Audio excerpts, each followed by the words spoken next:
let's talk about Donald Trump. Mm-hmm. So to me, the two biggest criticisms of Trump is the fake elector scheme.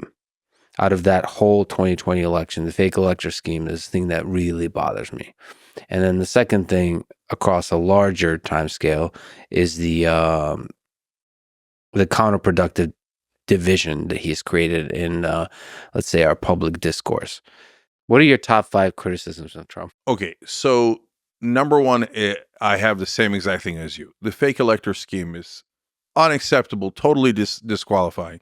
So the fake elector scheme was a literal coup attempt. So he doesn't win the election. For folks who don't know, I need to explain why it's a coup attempt, because you just throw out words and then people get triggered by the words and then they go into their separate corners, right?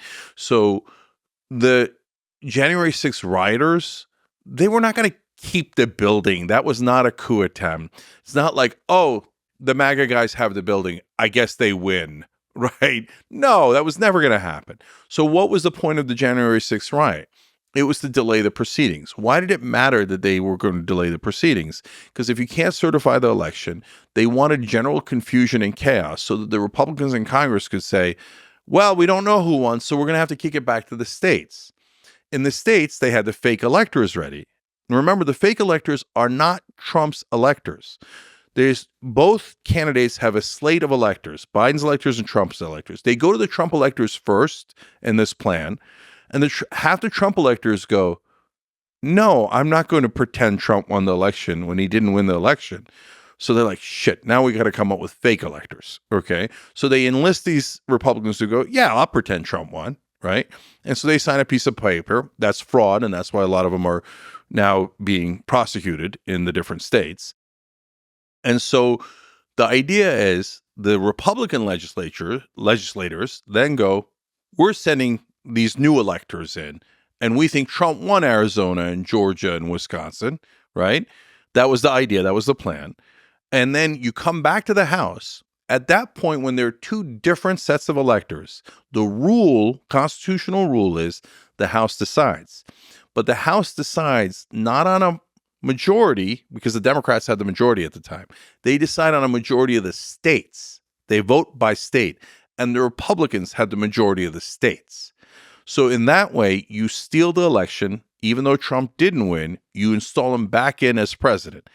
That is a frontal assault on democracy. And I loathe it.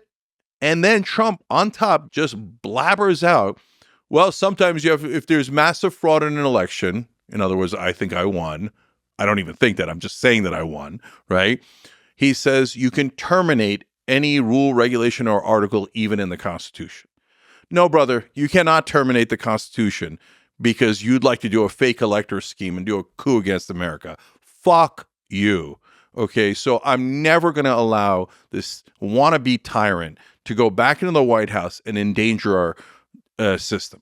And so you want to endanger the corrupt system? I'm the guy. Okay, let's go get that corrupt system and tear it down. If you want to endanger the real system, democracy, capitalism, the Constitution, then I'm your biggest enemy. So I'm never going to take that risk. And you see it every time he goes to talk to a dictator. Look, guys, I'm asking you to be principled, right? I ask the left of that, and we drive away some of our audience when we do that. So we got the balls to do that to our own side. So for the right wing, be honest. If it was Joe Biden or Barack Obama or Kamala Harris that went and wrote, quote, unquote, love letters to a communist dictator who runs concentration camps, you would say, communist, we knew it. Look at that. And Trump literally says about Kim Jong-un, we wrote love letters to one another. We fell in love. If a Democrat said that, they'd be politically decapitated, right? Their career would be instantly over, right? But Trump, whenever it's Xi Jinping, Vladimir Putin, don't get into Russia, but it's just that he's a strong man, right? Kim Jong-un or any Viktor Orban, Duterte in the Philippines, anytime it's a strong man that says, screw our Constitution, screw our rules, I want total loyalty to one person, Trump loves him. He loves him. He said once, he's like, oh, it's great. You go to North Korea or China, and when the leader walks in, everybody applauds. and everybody listens to what he says. That's how it should be here. No, brother, that's not how it should be here. You hate democracy. You want to be the sole guy in charge. As a populist, you should loathe Donald Trump.